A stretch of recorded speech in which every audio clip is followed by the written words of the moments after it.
কেউই সামাজিকভাবে কেউ কারোর উপরে হামলা করুক, কেউ মারামারি করুক, খুনাখুনি করুক, এটা আমি কখনো সমর্থন করি না।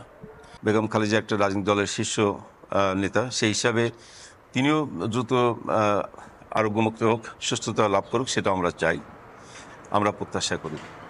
কিন্তু বেগম খালেদার বিরুদ্ধে মিথ্যা মামলা দিয়ে আটক রাখা হয়েছে, এই ধরনের বক্তব্যটা মোটেই গ্রহণযোগ্য নয়। এটা বিএনপির চরম মিথ্যাচার একটা অংশ।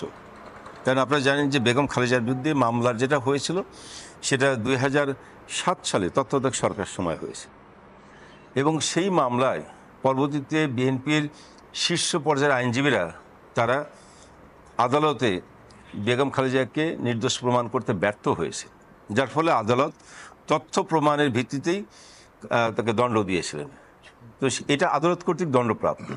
এখানে আসলে এই বর্তমান সরকারে এ ব্যাপারে কোনো ভূমিকা ছিল না এই মামলায়, বা এখনও কোনো ভূমিকা নেই। দেশের আইন সকলের জন্য সমান। সেই বিবেচনায় যে বেগম খালেদার দণ্ডপ্রাপ্ত হিসাবে তিনি কারাগারে ছিলেন, সেই ক্ষেত্রে মাননীয় প্রধানমন্ত্রী শেখ হাসিনার উনার দোয়ায় বা উনার মানবতায় বেগম খালেদা জিয়া উনি কারাগার না থেকে এখন উনি বাসভবনে থেকে চিকিৎসা নিচ্ছেন। পৃথিবীতে বহু দেশের মধ্যে এই সংযোগ, রেল সংযোগ আছে, সড়ক সংযোগ আছে, এইগুলো তো নতুন কিছু নয়। তো এখান থেকে আমাদের রেল লাইন যদি করিডোর, কোনো দেশে যদি ট্রেন এখান থেকে যায় বা আমাদের এই করিডোর ব্যবহার করে, এটা তো সে কিছু নেই।